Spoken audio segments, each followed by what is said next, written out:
할렐루야. 아멘. 그렇게 찌고 그렇게 묻었더니 가을이 된 것 같습니다. 네. 제가 와인 하나 더 입지 않았습니까? 반팔에서. 네. 엊그저께는 또 모로코에서 지진이 나서 또 몇백 명이, 1000명이 넘어갈 것 같아요. 어떤 사람들이 또 죽었어요. 네. 그걸 보면서 진짜 우리가 지금 마지막 때를 살고 있는 건 맞는 것 같습니다. 예. 이 마지막 때에 더욱 예배의 자리에 나오시고요. 이 마지막 때에 주님 때문에 기뻐하는 그 삶을 꼭 살아내시는 여러분들 되시길 바랍니다. 네, 오늘 찬양으로 예배를 시작하겠습니다. 사도신경으로 예배 문을 엽니다. 전능하사 천지를 만드신 하나님 아버지를 내가 믿사오며 그 외아들 우리 주 예수 그리스도를 믿사오며 이는 성령으로 잉태하사 동정녀 마리아에게 가시고 본디오 빌라도에게 고난을 받으사 십자가에 못 박혀 죽으시고 장사한 지 사흘 만에 죽은 자 가운데서 다시 살아나시며 하늘에 오르사 전능하신 하나님 우편에 앉아 계시다가 저희로서 사는 자와 죽은 자를 심판하러 오시리라. 성령을 믿사오며 거룩한 공예와 성도가 서로 교통하는 것과 죄를 사하여 주시는 것과 몸이 회사하는 것과 영원히 사는 것을 믿사옵나이다. 아멘. 저희 큰애가 돌이 막 지났을 때 저한테 아빠라는 얘기를 처음 하는데 너무 기쁘더라고요. 예. 오늘 첫 찬양이 아바 아버지인데 아바 아버지 아바의 뜻이 아빠라는 얘기입니다. 우리 주님도 우리가 아바 아버지라고 그럴 때 얼마나 기뻐하실까 한번 생각해 보게 합니다. 주님이 기뻐하시는 그 이름을 목소리 높이 한번 불러보겠습니다.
목소리만 찬양합니다.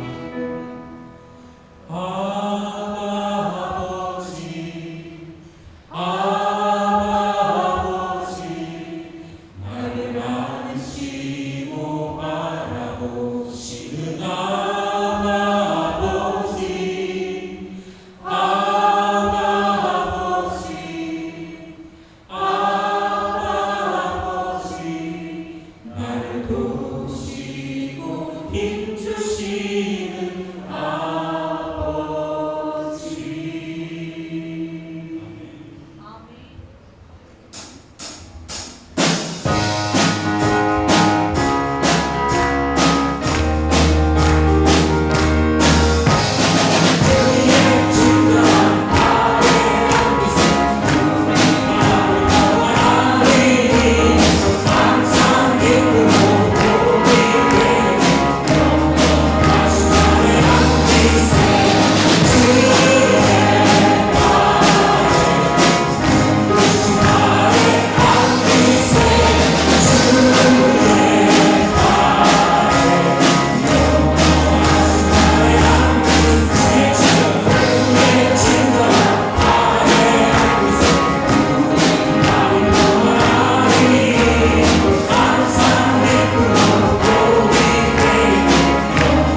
살아계신 하나님, 오늘도 하나님을 찬양하고 예배하는 자리에 나올 수 있게 허락하여 주시면 감사드립니다. 주님께서 우리에게 값없이 베풀어 주신 은혜로 말미암아 이 시간 기쁨으로 하나님 앞에 나올 수 있음을 고백합니다. 오늘도 예배를 통하여 은혜 내려주시길 기대하며 나와왔으니 이 자리에 모인 모든 성도들에게 하나님의 은혜로 가득 채워주시옵소서. 하나님 아버지, 지난 한 주간 주님께서 우리에게 주신 은혜만 바라보고 주님의 뜻에 합당하게 살아가지 못하고 일상생활 속에서 우리의 마음과 입술로 하나님 앞에 지은 죄가 많음을 고백합니다. 이 시간 우리의 죄를 용서하여 주시고 우리의 연약함이 강함이 되게 하사 반석과 같은 단단한 믿음으로 거듭나게 하여 주시옵소서. 하나님 아버지, 하나님께서 우리와 항상 함께 하여 주심을 믿습니다. 우리 모두 겪는 일상의 어려움 속에서도 오직 주님만이 변치 않는 사랑으로 저희를 일으켜 세워주시고 매일매일 새로운 힘을 주시며 감사드립니다. 나의 등 뒤에서 도우시는 하나님을 믿고 의지하는 것만이 가장 큰 능력임을 매 순간 깨닫고 살아가는 복된 인생 되게 하여 주시옵소서. 하나님 아버지, 혼돈의 세계 정세, 동북아 지역에서의 긴장 속에서 이 나라를 지켜주심에 감사드립니다. 또한 지금 이 나라에 뿌리 깊게 퍼져 있는 이견과 분열이 오히려 나라를 더욱 발전된 방향으로 이끄는 동력이 될 수 있도록 인도하여 주실 것을 믿습니다. 위정자들이 하나님을 경외하고 각자의 무리들의 사사로운 이익을 멀리하고 진정으로 나라를 위한 정책으로 이 어려운 시기에 국민들이 걱정 없이 풍요로운 삶을 누리게 하여 주시옵소서. 소외되고 심각하게 어려움을 겪는 사람이 없도록 모든 사람들이 보기에 하나님의 축복을 넘치도록 받는 대한민국, 오늘보다 더 나은 내일로 끊임없이 나아가는 이 나라가 될 수 있도록 축복하여 주시옵소서. 그리하여 이 땅에 평화가 깃들고 남북으로 갈라진 나라가 회복되게 하여 주시옵소서. 하나님 아버지, 이곳에 도남동 교회를 세우시고 성도들에게 한량없는 주님의 은혜와 축복을 베풀어 주시며 감사드립니다. 또한 바랍건대 이 교회가 이 시대의 도남동을 비롯한 인근 지역의 빛과 소금의 역할을 잘 감당하게 하시며 오직 그리스도의 이름만 빛나는 귀한 공동체가 되게 하여 주시옵소서. 또한 이 시간에도 질병과 각종 어려움으로 고통받는 성도들을 찾아가 주님의 손길로 치유하여 주시고 연로하신 성도님들의 삶을 살펴주시어 외롭지 않고 늘 평화로운 삶이 되게 하여 주시옵소서. 또한 보이지 않는 곳에서 수고하는 예배위원들, 성가대, 교회학교 교사, 그리고 여성교회의 수고를 기억하여 은혜 내려 주시옵소서.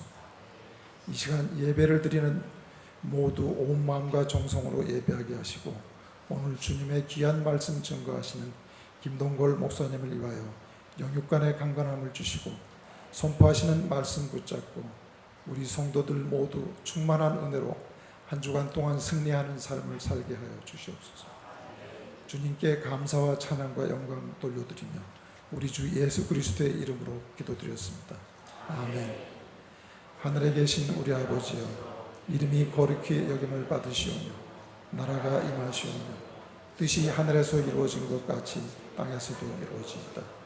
오늘 우리에게 일용할 양식을 주시옵고 우리가 우리에게 죄 지은 자를 사하여 준 것 같이 우리 죄를 사하여 주시옵고 우리를 시험에 들게 하지 마시옵고 다만 악에서 구하시옵소서. 나라와 권세와 영광이 아버지께 영원히 있사옵나이다. 아멘.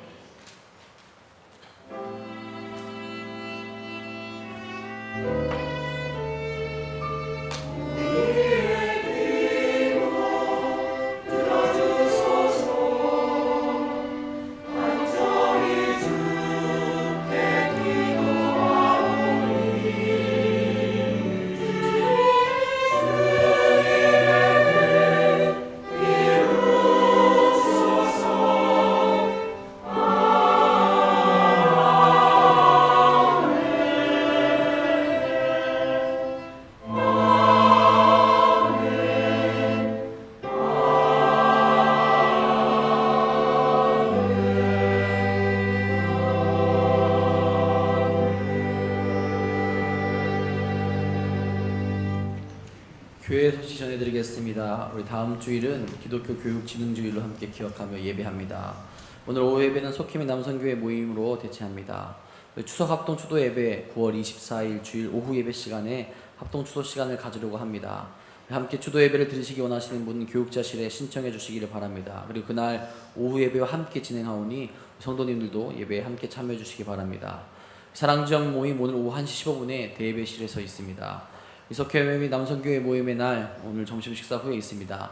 믿음과 사랑의 교제를 나누며 모임을 진행해 주시기를 바랍니다. 이외의 교회 소식은 주보를 참고하시기 바랍니다.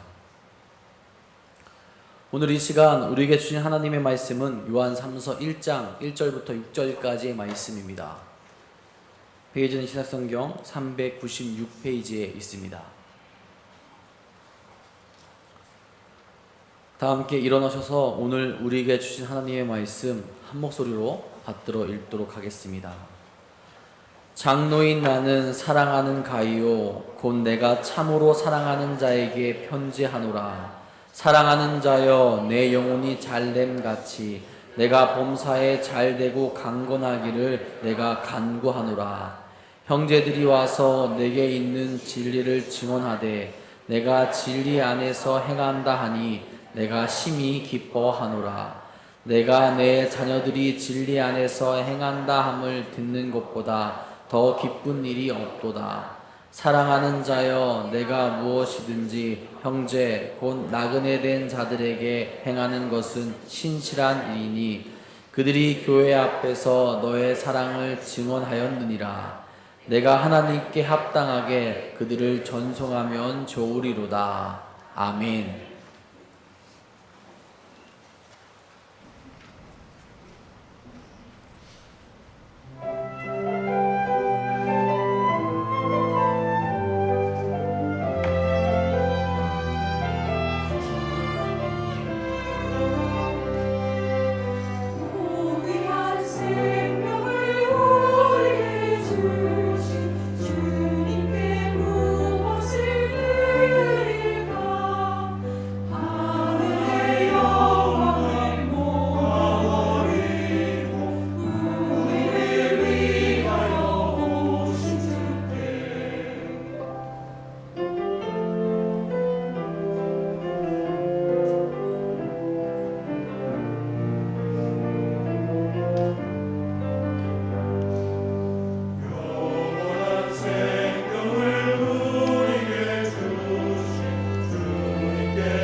아멘. 우리 미카엘 성가대 늘 찬양을 통해서 하나님께는 영광을 돌리고 말씀을 듣는 여러분들에게 마치 농부가 씨를 뿌리기 전에 밭을 갈고 부드럽게 하고 잡초를 뽑아내는 작업을 하듯이 우리 찬양이 우리의 마음을 그렇게 순화시키고 옥토 같은 마음을 만들어 주시는 것 같아서 늘 감사드립니다. 한번 박수 한번 하시죠. 우리 미카엘 성가대. 고맙습니다. 네.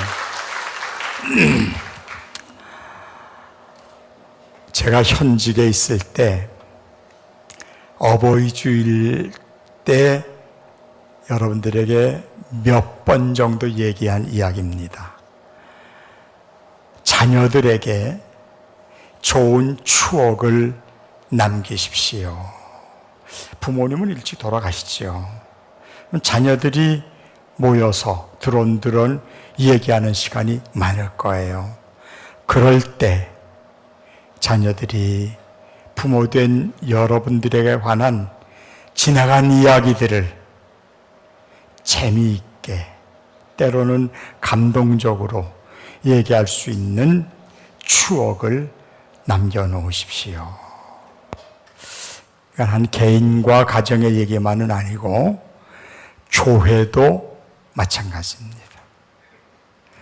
교회도 아름다운 전통이 있고 그래서 여러분들이 모이면은 우리 교회가 이런 일이 있었지, 참 행복했지, 이런 얘기가 오간다면 얼마나 좋겠어요.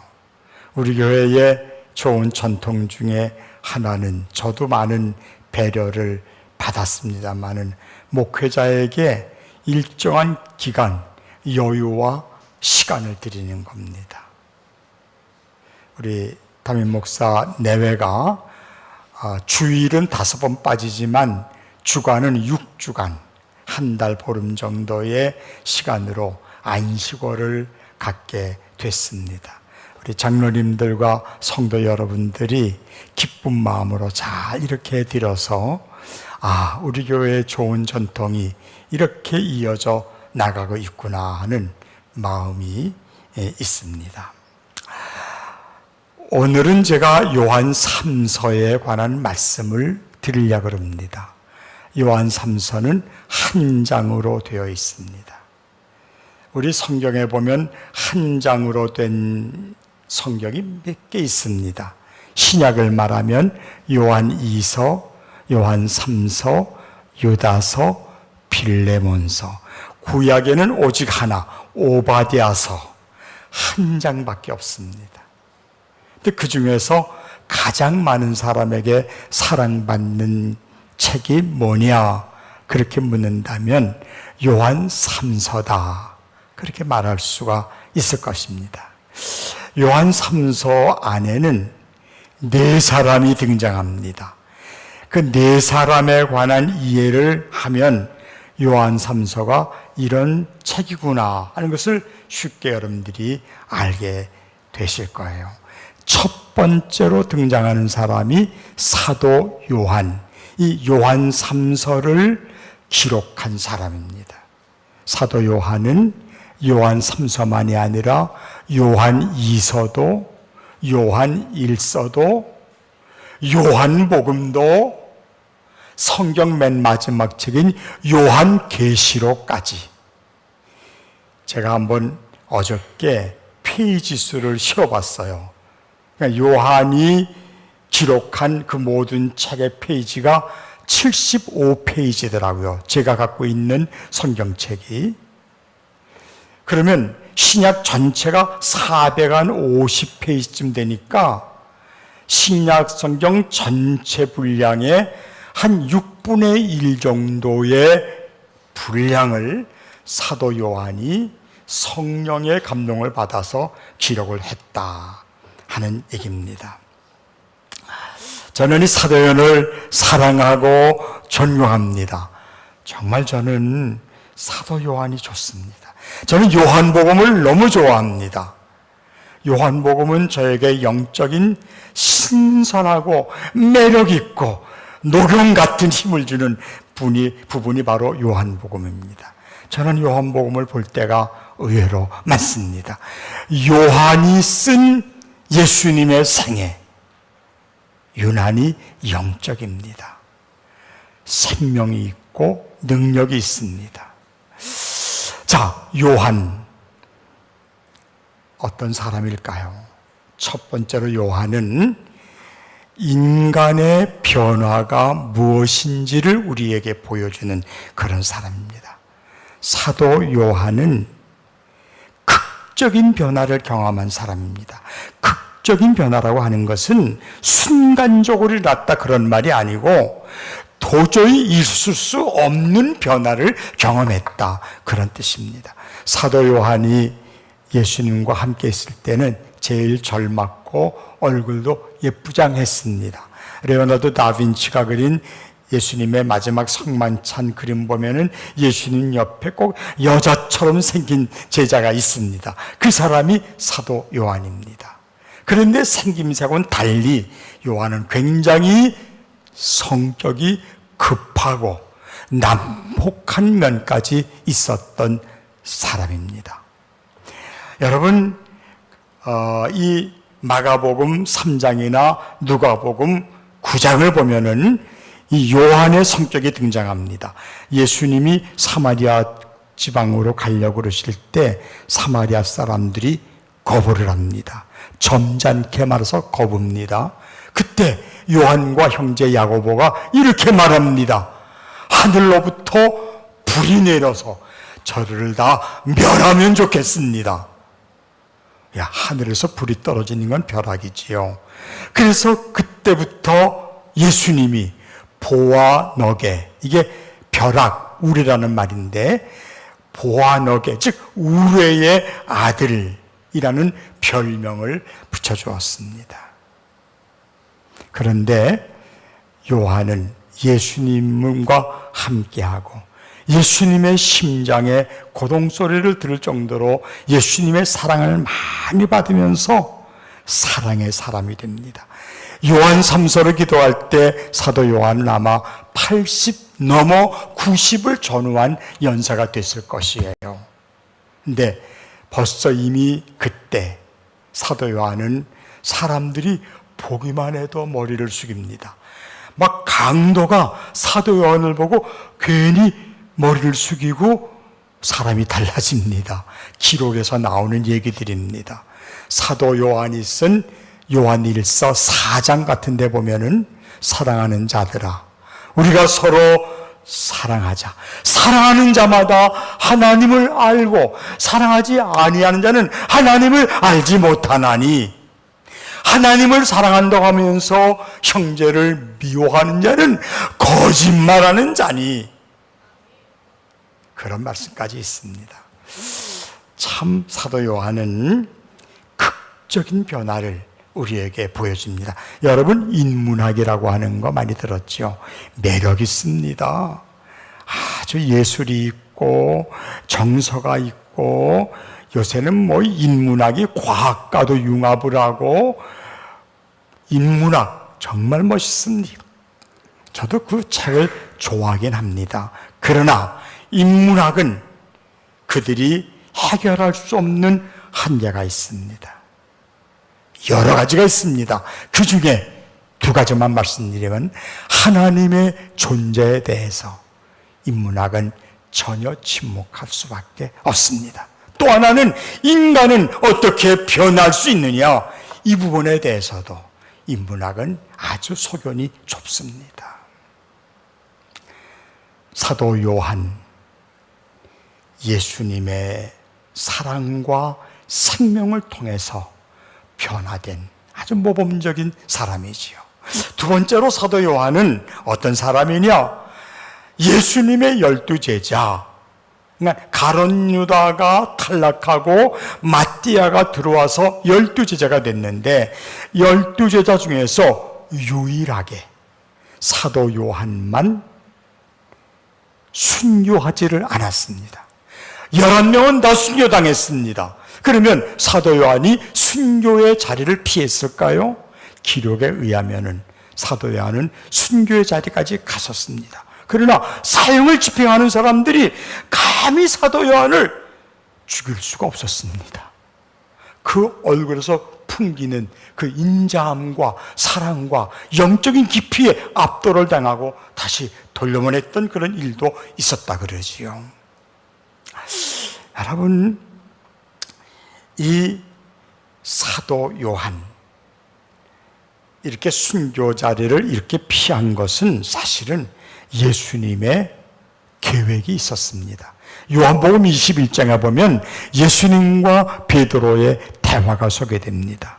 예수님이 베드로에게 이렇게 말씀하십니다. 내가 젊어서는 띠를 띠고 내 마음대로 다녔지만 내가 늙어서는 두 팔을 벌리리라. 베드로는 기록에 의하면 십자가에 거꾸로 못 박혀 순교당합니다. 두 팔을 벌린다는 것은 너는 앞으로 십자가에서 순교당할 것이야. 그걸 예언한 것입니다. 그때 그 말을 듣는 베드로는 자기의 영적인 라이벌인 요한을 가리킵니다. 선생님, 이 사람은 어떻게 되겠습니까? 그때 예수님께서 이렇게 대답하십니다. 내가 요한을 내가 올 때까지 머물게 할지라도 내게 무슨 상관이 있느냐? 예수님의 계획은 사도 요한만은 마지막까지 모든 사람을 사랑하고 모든 교회 지도자들을 사랑하고 영적으로 지도하는 지도자로 남기기 위해서, 그래서 사도 요한을 가리켜서 살아있는 순교자라는 말을 하기도 합니다. 또 하나, 제가 이 본문을 이번에 묵상하면서 제가 이런 걸 좀 발견해 봤어요. 3절과 4절에 보면 사도 요한이 아까 말씀드린 대로 90을 전후하는 정말 연로하신 어른이 심히 기뻐한다라는 말을 2번을 반복합니다. 여러분, 연세가 들면 서운함과 슬픔의 정서는 늘어갑니다. 여러분, 부모님 둔 자녀들 여러분들, 연세 드신 어머니, 아버지, 할머니, 할아버지, 그의 마음을 헤아려 주셔야 됩니다. 여러분들이 모르는 슬픔과 외로움이 있어요. 이유가 없어요. 잘 여러분들이 배려해 드리고 재롱도 좀 부리고, 그런데 이 바로 사도 요한에게 이런 기쁨의 감정이 있었다. 저도 잘 웃는 사람이잖아요, 제가요. 근데 이제 은퇴하고 나니까 웃는 일이 별로 없어요. 별로 웃을 일이 없어요. 근데 어제 제가 드디어 웃었습니다. 어제 저녁을 먹고 저 도남동 사거리를 나갔습니다. 나갔는데 어느 부부하고 딱 마주쳤는데 주남훈, 이영애 맞지? 맞아요. 내가 그 부부를 위해서 참 오랫동안 기도를 많이 했지요. 네, 정말 좋은 부부입니다. 얼마나 건강한지. 3남매를 낳습니다. 큰애가 있습니다. 딸입니다. 큰애가 몇 살이지? 28살이요. 그 말을 듣자마자 내가 길거리 사람 많이 지다니는데 오랜만에 내가 아주 큰 웃음을 좀 웃었습니다. 기뻤습니다. 그리고 이제 또 뭘 끝나고 올라오는데 여기 도미노 피자 앞에서 어떤 엄마가 양쪽에 조그만 아들하고 큰 딸을 데리고 오는데 보니까 그 중간에 있는 그 엄마가 저 예산에서 살고 있는 모 권사님의 하나밖에 없는 며느리입니다. 누군지 아시겠죠? 왕순회 권사님의 며느리예요. 그래서 내가 아니 도대체 이 큰애가 키가 엄마보다 훨씬 커요. 그래서 네가 혜인이구나. 저 혜인이에요. 너 몇 살이니? 19살 고3이에요. 그래? 너는 막내구나. 예, 저 용준이에요. 너 몇 학년이니? 초등학교 5학년이에요. 그래서 제가 거기서도 너무나 기뻤습니다. 이게 나이 들어가지고 막 기뻐한다는 거는요, 이게 참 보통 일이 아니지요. 여러분, 사도 요한처럼 박장로님 비롯해서 여기 연세신 분들 좀 많이 웃음이 많아지고 감사가 넘치고 사랑이 넘치는 그런 정서가, 그런 신앙이 가득하시기를 주님의 이름으로 축원합니다. 자, 그리고 두 번째로 등장한 사람이 데메드리오라는 사람입니다. 여러분 거의 처음 듣지요. 이 사람은 초신자입니다. 그 당시 그 그리스에 데메테르라는 여신이 있었어요. 그래서 이 성경을 연구하는 사람은 이 데메드리오는 데메테르라고 하는 여신의 이름을 본받아서 이름을 줬을 것이다 생각하면서 아마 이 사람은 이방 여신을 섬기는 사람인데 예수님을 만나고 회심한 사람이 아니었을까. 근데 여기 보면 12절에 가면 이 세번역 성경에 내려가 보면 그는 신실한 사람이었다 이렇게 평가를 합니다. 참 여러분, 신실하고 순수한 성도가 데메드리오입니다. 세 번째, 디오드레베라는 사람이 등장해요. 이 사람은 조금 달라요. 좀 안 좋은 사람입니다. 어느 공동체든 좋은 사람이 있는가 하면 좋지 않은 사람도 있어요. 이 데메드리오는 본문의 9절에 보니까 으뜸되기를 좋아했다 그랬고요. 10절에 보니까 나그네를 대접하지도 않고 나그네를 대접하려고 하는 사람을 금하고 내어 쫓느니라. 데오드레베는 공동체를, 교회를 하나로 만드는 사람이 아니라 분열시키고 파괴하는 사람입니다. 여러분, 그렇다고 이분을 너무 미워하지 마십시오. 미워하면 미워하는 그 사람의 마음이 차가워집니다. 미움받는 그 사람은 점점 더 악해집니다. 그리고 그것이 퍼지면서 교회 전체가 그런 분위기가 됩니다. 혹시 여러분 주변에 그런 분이 느껴지는 분이 있다면, 우리 교회는 없지만 뭐 교회뿐이겠어요? 공동체는 많이 있지 않습니까? 그분을 위해서 기도하십시오. 어떤 마음으로? 사랑으로 기도하십시오. 기도하는 그 사람 마음이 따뜻해집니다. 그 사람이 언젠가 어느 순간에 감동을 받고 변화되는 순간이 온다는 것입니다. 마지막 네 번째, 가이오라는 사람이 등장합니다. 이 사람이 요한서신의 주인공입니다. 사도 요한이 가이오를 너무나 사랑했습니다. 아들 같은 제자가 가이오입니다. 얼마나 사랑했는지 사랑하는 자여라는 말을 3번이나 반복합니다.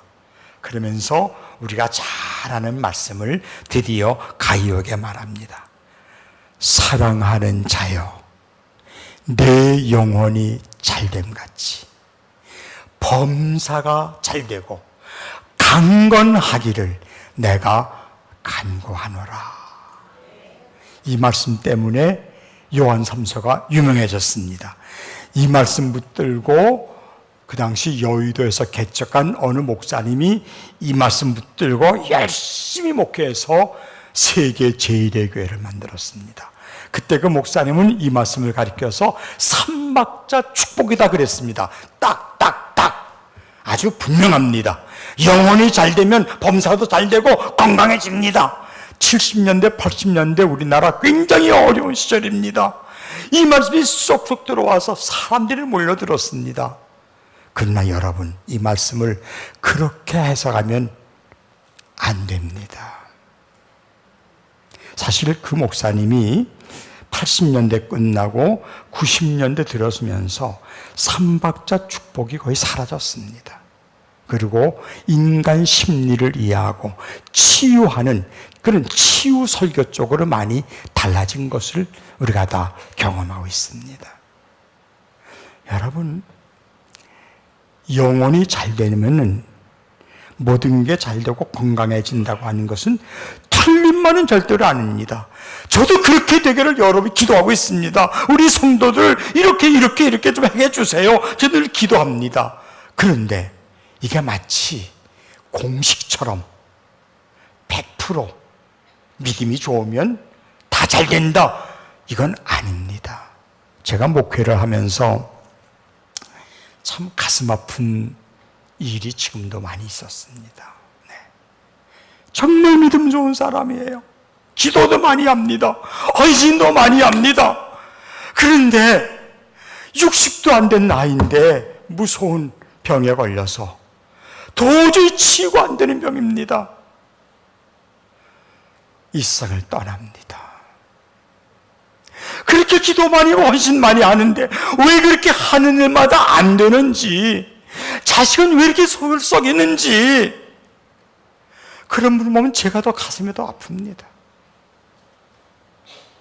여러분, 하나님의 섭리는 삼박자처럼 딱딱딱딱 이루어지는 게 아닙니다. 하나님의 섭리는 우리가 인간적으로 볼 때 엉뚱한 데가 있습니다.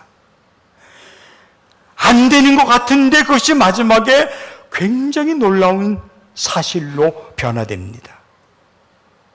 여러분, 아니 돌아가셨잖아요, 그분은요. 여러분, 내가 마지막에 또 말씀드립니다. 우리 인간은 육체의 죽음이 끝이 아닙니다. 죽음으로 끝난다면 기독교가 무슨 소용이 있습니까? 예수님이 부활하셨다. 그것은 육체의 죽음이 끝이 아니라는 위대한 영원한 소망의 메시지입니다, 이게. 자, 여러분, 참 우리 이 사도 요한을 통해서 주어진 말씀, 제가 그 말씀을요, 제가 한번 다시 한번 이렇게 읽어볼게요. 제가 이해하는 내용을 여러분들에게 읽어드립니다.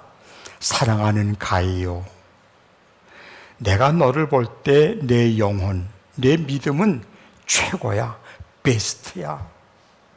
그런데 그렇게 하는 믿음 생활은 잘하는데 네가 하는 일은 좀 잘 안 되고 있지? 너 몸들은 약하지 않아? 그래서 말하는 거야. 내 영혼이 잘 되고 있는 것처럼 내가 하는 일도 잘 되기를, 내 몸도 건강하게 되기를 내가 간절히 기도하노라. 이게 오늘 본문입니다. 기도의 결과는 누가 들으세요? 하나님이 들으십니다. 만약에 여기서 사도 요한이 내 영혼이 잘 됐으니까 앞으로 범사도 잘 되고 건강하게 될 거야, 아멘, 그렇게 말하지 않았습니다. 그렇게 되기를 내가 간구하노라. 여러분, 성경에 보면 특별히 욥기에서도 그런 말씀이 나오고 시편에서도 나옵니다. 내가 고난 당한 다음에 정금같이 되어서 나오리라. 그 고난은 우리가 원하는 바가 아니에요. 억울해요. 답답해요. 많은 손해가 있어요. 그런데 그 고난의 과정이 지난 다음에 내 인격이, 내 신앙이 잡된 것이 다 사라진 99.99의 순도가 있는 정금이 된다는 것입니다. 그렇기 때문에 이 말씀은 딱딱딱 이해하지 마시고 우리가 그렇게 되기를 기도하면서도 결과는 하나님께 맡기시는 성숙한 신앙인들이 모두 되시기를 주님의 이름으로 축원합니다. 오늘 설교 제목이 내 영혼이 잘됨 같이입니다. 두 가지 말씀드립니다. 영혼이란 무엇이냐? 잘됨 같이란 무슨 뜻이냐? 첫 번째, 영혼이란 무엇이냐? 영혼이 뭡니까, 여러분? 어려운 질문이죠, 이거는요. 이렇게 제가 다시 말씀드릴게요. 인간은 영혼을 지닌 유일한 존재이다. 그거 의심할 사람 없습니다.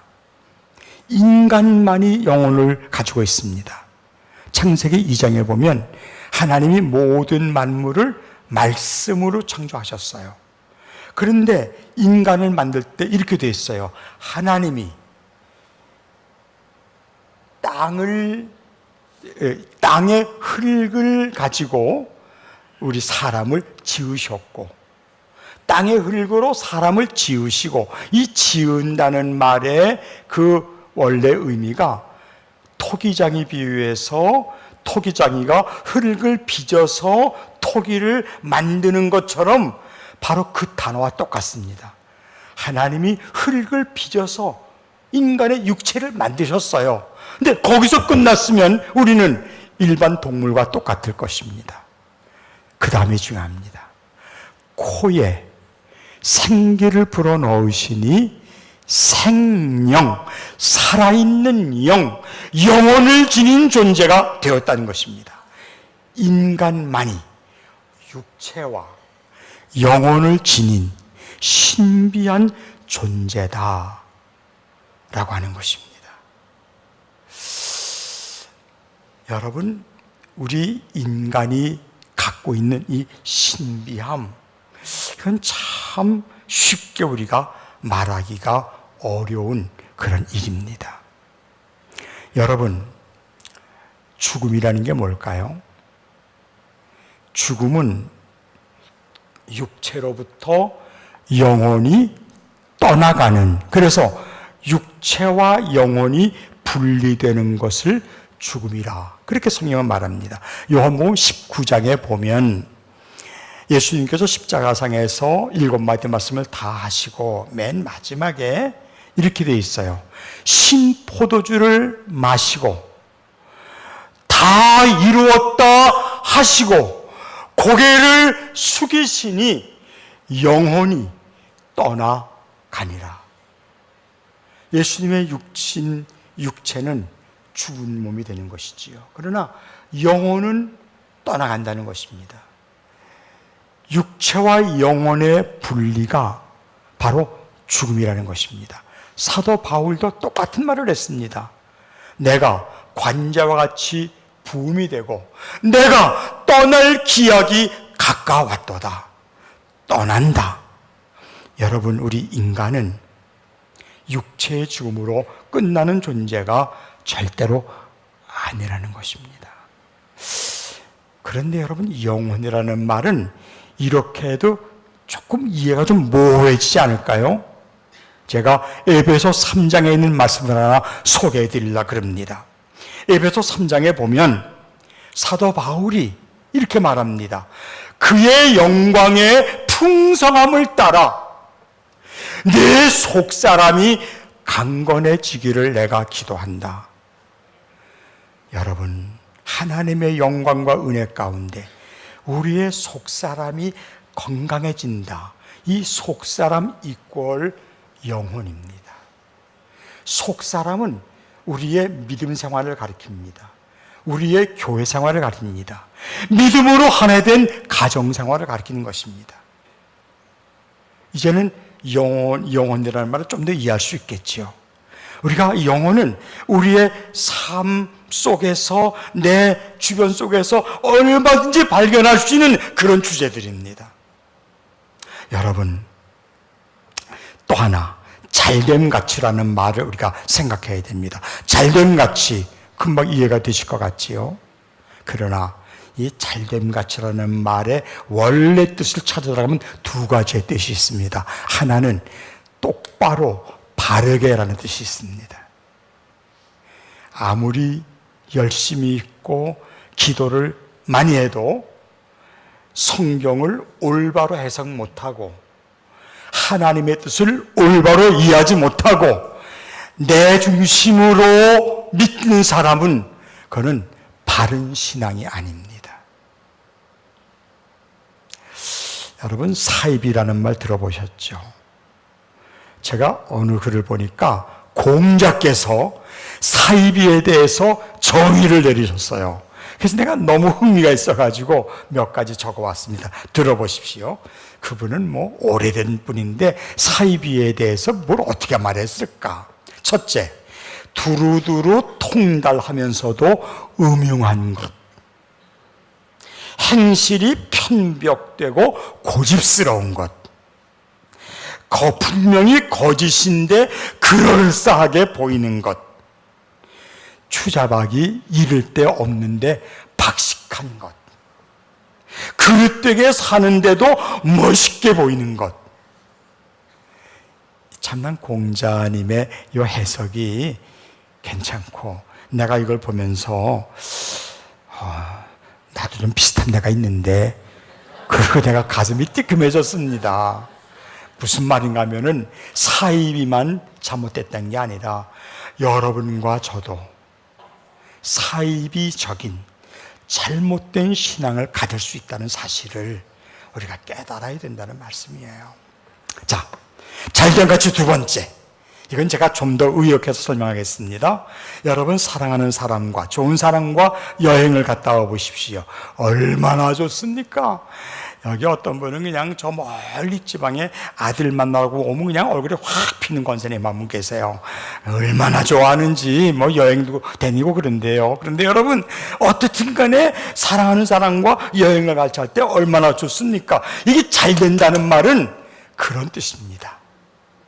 우리가 믿음 생활할 때 믿음 생활이 너무 행복한 거예요. 혹시 오늘 여기 예배 드려올 때 피곤한데 그냥 안 가면 또 그냥 오늘 원로 목사님 설교한다는데 오늘 안 갈 수도 없고 그냥 가줘야 될 텐데 그러고 그냥 억지로 나오면 그거는 잘 되는 사람이 아니에요. 여러분, 영혼을 위한 닭고기 수프라는 책이 있습니다. 제목이 너무나 좋죠. 닭고기 수프 좋아하잖아요. 얼마나 고소합니까? 기름 동동 뜨고. 그런데 내가 그 생각했어요. 영혼을 기쁘게 하는 닭고기 수프 같은 게 뭘까? 그래서 그 책을 또 안 볼 수가 없잖아요. 그랬더니 영 다른 얘기입니다. 영 다른 얘기입니다. 그냥. 그래도 저는 관점이 생겼으니까 그런 관점으로 그걸 보면서 제가 몇 가지 정리한 게 있습니다. 영혼을 위한 닭고기 수프 같은 신앙은 어떤 신앙일까? 모든 사람을 용서하는 것입니다. 어떤 일이 있어도 감사하는 것입니다. 모든 일 속에 하나님의 선하심이 있는 것입니다. 이걸 믿는 믿음이 닭고기 수프처럼 영혼을 위한 중요한 양식이다, 그런 말씀이에요. 여러분, 행복하게 사십시오. 저는 가정생활을 하면서도 이제는 아까 말씀드린 웃음은 많이 사라졌습니다. 근데 어느새 50년이 지나도록 함께 사는 할머니 한 사람이 집에서 왔다 갔다 하잖아요. 그 사람은 단체 가만히 못 있어요. 뭐 여기 치우고 저기 치우고 아니 난 분명히 이건 괜찮아서 가만히 놔두면 어느새 갖다 빨아요. 맨날 왔다 갔다 하는데 그분을 내가 가만히 보면 겉으로 웃음은 안 나와도 마음속에서 웃음이 나와요. 흐뭇해요. 여러분, 우리는 교회 생활을 해도 가정 생활을 해도 흐뭇함이 있어야 됩니다. 자, 제가 여러분들에게 두 가지의 제안을 하고 마치겠습니다. 첫 번째, 여러분들의 영혼의 현주소는 어디십니까? 한번 가만히 생각해 보세요. 여러분들의 영혼은 지금 어디에 있습니까? 여러분들은 건강합니다. 자녀들도 다 잘 됐습니다. 부러운 게 없습니다. 그런데 지금 내 영혼은 어디쯤 가 있을까? 한번 생각해 보십시오. 인디안 한 사람이 말을 타고 달립니다. 열심히 달립니다. 신나게 달립니다. 한참 달던 이 인디안이 말을 딱 세웁니다. 왜 세웠을까요? 말이 힘드니까 좀 숨 좀 돌리라고 그랬을까요? 딱 세더니 갑자기 자기가 달려온 곳을 물끄러미 바라보인, 참 그 인디안 철학적입니다. 인문학의 대가입니다. 그 사람 제가 볼 때는. 이 사람이 더 바라보면서 나는 여기까지 잘 왔는데, 이렇게 빨리 왔는데 내 영혼은 지금 어디 있을까? 여러분 자신이 한번 여러분 자신의 신앙생활의 현주소를 점검해 보십시오. 두 번째, 여러분 주변에는 너무나 사랑하고 귀한 분들이 많아요. 사랑하는 아내, 남편, 자식, 부모님, 친척들, 가까운 친구들 많이 있을 것입니다. 그분들의 영혼의 현주소는 어디에 있습니까? 여러분만 잘 되면 끝나는 것입니까?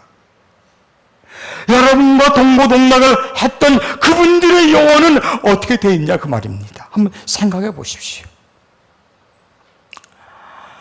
영혼은 없어도 될 것처럼 느낄 수 있습니다.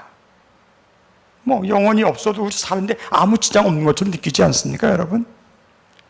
그런데 내가 이 얘기를 해드리죠. 마이클 플랜트라는 저는 뭐 요트 한 번도 타본 적이 없어요. 요트 세계 선수랍니다, 이분이. 뭐 얼마나 상도 많이 타고 돈도 많고, 이분이 선수로서 많은 돈을 들여서 세계 최고의 요트 하나를 만들어요. 거기에는 최신 장비가 다 들어갔습니다. 예. 뭐 얼마나 견고하고 잠자리는 호텔 저리 가라겠지요. 그리고 그분은 세계 일주를 선포합니다. 모든 사람들이 갈채를 보냅니다. 저분은 100% 성공할 것이야. 그런데 출발한 지 열흘 만에 사라졌습니다.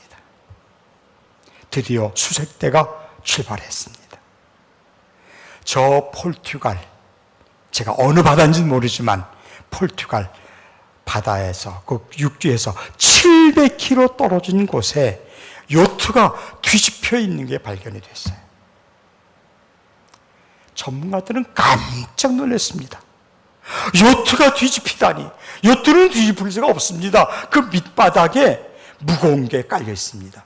그가 만든 요트도 4톤짜리의 그 용골 부분이라고 그러는데 거기에 4톤짜리의 무게가 들어가 있었습니다.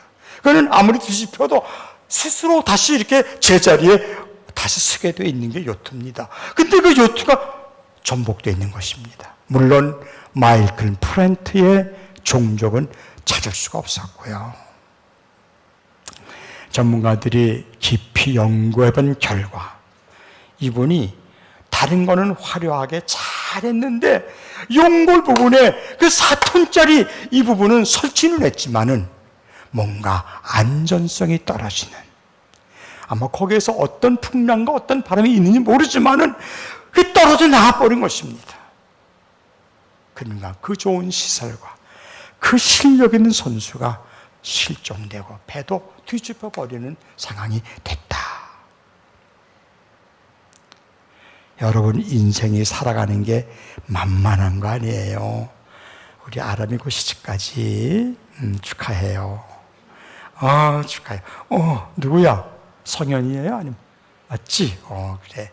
내가 잘 알아요. 저 아이들 어렸을 때부터 잘 알지요. 잘 자랐습니다. 여러분, 그렇게 참 신혼부부들이 멋있는 계획을 세우고 출발합니다. 와, 너무 좋다. 그렇게 인생에 만만한 게 아니에요, 여러분. 고개 끄덕거리면 인생의 고락을 다 경험한 분들입니다. 미리미리 영원히 잘 되는 일을 위해서 최선을 다하십시오. 하루아침에 되는 거 아닙니다. 저는 여러분들에게 자랑할 거 하나 없습니다. 그러나 저는 한 가지는, 저는 한번 시작하면 끝까지 하는 습관은 있습니다. 제가 작년에 조금 몸이 안 좋을 때 우리 교회 권사님 한 분이, 목사님 뭐 푸시업을 하고 발꿈치 딛는 거로 해야만 이 종아리에 근육이 생긴다 그래가지고 내가 그때부터 지금까지요 하루도 안 빼놓습니다. 집사람이 아이고 또 하네. 그럼 또 해야지. 나 하루에 500번씩 하거든. 꾸준히 합니다. 모든 건 꾸준히 해야 돼요. 이유가 많아요. 다 떨쳐버리고 믿음 생활, 교회 중심으로 꾸준히 하십시오. 영원히 잘 되는 역사가 여러분들에게 가득하게 될 줄로 믿습니다. 잠시 후에 같이 우리 올겐 연주를 들으면서 조용히 여러분 자신을 돌아보는 기도하는 시간을 잠깐 갖겠습니다.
아버지 하나님, 오늘 저희들 주님 제단에 나와 예배 드리게 해주신 것을 감사드립니다. 예배하는 삶이 얼마나 중요하고 얼마나 소중한지를 깨닫는 저희들 되게 하여 주시옵시고, 예배 중심의 삶으로 우리 영혼이 잘 되는 이 역사를 만들어내는 저희들 모두가 되게 하여 주옵소서. 빈손으로 나오지 않았습니다. 귀한 예물을 하나님께 드립니다. 11조 주일헌금, 감사헌금, 특별헌금 하늘 창고에 쌓아 주시옵소서. 예물 바친 심령, 가정, 저들의 직장과 사업체 위에 은혜 위에 은혜를 더하여 주시옵소서. 지금은 우리 구주 예수 그리스도의 은혜와 하나님 아버지의 크신 사랑과 성령의 감화 감동 역사하심이 주신 말씀 마음속에 간직하고 성령의 도우심 따라 영원히 잘되는 믿음 생활 잘해서 하나님께 영광 돌리고 주변 모든 사람들에게도 생명의 열매를 전할 수 있는 저희들 모두가 될 수 있도록 축복하시고 인도하여 주옵소서. 이제 특별히 이 나라를 위해서 여기에 머리 숙인 우리 모든 믿음의 식구들 중에서 특별히 병약한 분들 많이 있습니다. 병상에 누워있는 분들도 있습니다. 입시를 앞에 놓은 우리 자녀들도 있습니다. 군에가 있는 자녀도 있습니다. 특별한 병 때문에 또 수술 준비하는 사람도 있습니다. 저들 모두에게 주님이 친히 찾아가 주시고 인도하여 주시옵시고 하나님의 놀라운 역사가 넘치게 나타나게 될 줄로 믿사오며 우리 구주 예수 그리스도의 이름으로 간절히 축원하옵나이다. 아멘.